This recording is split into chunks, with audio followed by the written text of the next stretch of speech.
Hello agents, let's start this video by recognizing that we are blessed because we are alive and able. I'm Cameron Legree, and today we're going to evaluate how to run a successful open house in 5 simple steps. Running an open house is a great way to get your listing exposure and a way to build your database of future clients. Running an open house is the best opportunity as an agent to get in front of many people in person in a short amount of time. So the key is that you are informed, presentable, and have a great atmosphere to sell the house, and more importantly, sell yourself. So let's get into it. Here are the 5 keys to running a successful open house. Step 1 would be to analyze and decide. Before you run an open house, you must first decide if it is worth doing. 2 good factors that influence good attendance in open houses are a home that is unique in its neighborhood and a home that is in a location with high traffic. If you meet these 2 criteria, then congratulations, you have ample ability to have a successful open house attendance. You can have an open house at any house that you would like, but the numbers show that houses that are different from other houses around it in higher traffic areas do have better attendance. So once you decide that you are doing an open house, you must then decide when you're doing the open house. The best days for an open house I found are weekends and more specifically Sundays. The best times depend on your community, but vary between 11 a.m. and 4 p.m. That is because weekends between these times, most people are out and about. Step 2 would be to spread the word. You must now let the world know what is about to go down.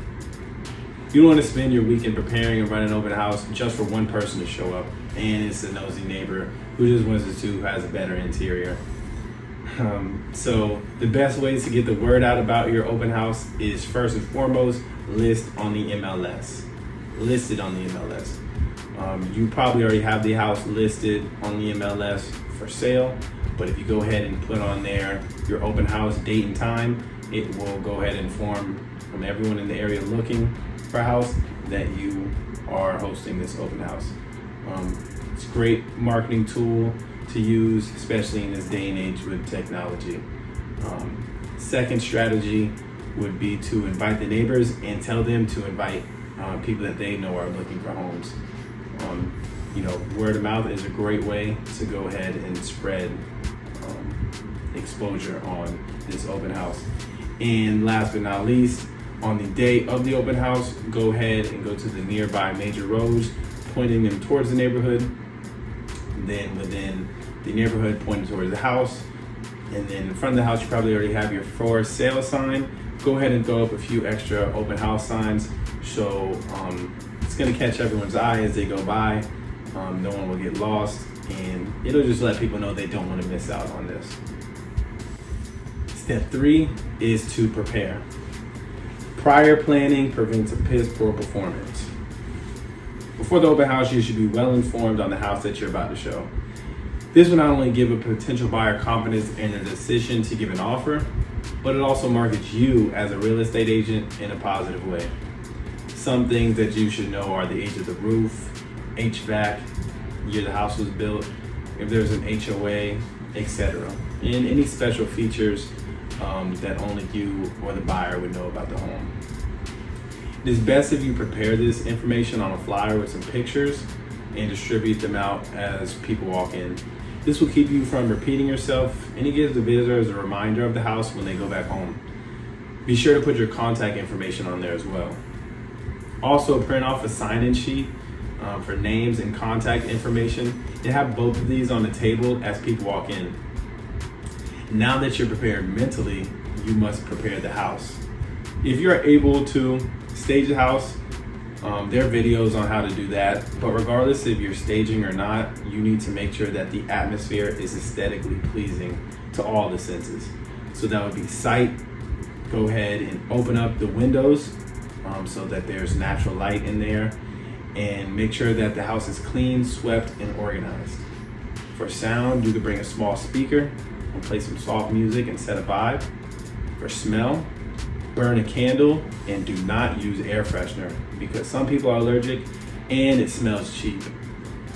For taste, you could have some refreshments, Nowadays, this could be as simple as some bottled water, because with COVID, people are less comfortable with open containers of food or drink. And clean all the surfaces, because when people touch a cabinet or a countertop, they don't want it to be sticky and icky. You want it to be inviting. And finally, for preparation, go ahead and let the occupants know, if there are any, the hours that you'll be doing the open house, and ask that they're out of the house at those hours, and that they leave their room clean and organized. And the same goes if they have any pets. Ask that they take the pets with them and clean their area. Step 4, hosting.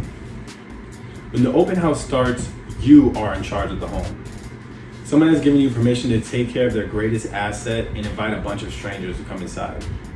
So the way you treat this shows how you would treat them as clients in the future, and it shows the people that are attending the open house how you would treat them as a client.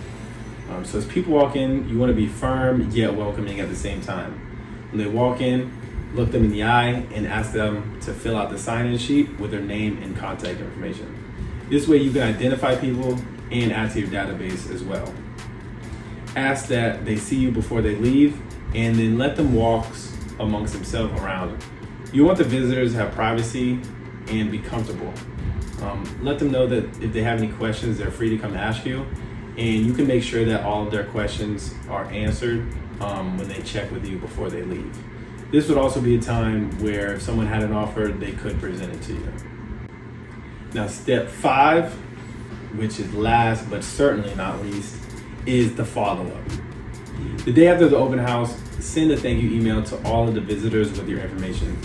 About a week later, you can call them on the phone and see if they had any additional questions, or if they are interested in finding another home that's more suited for them.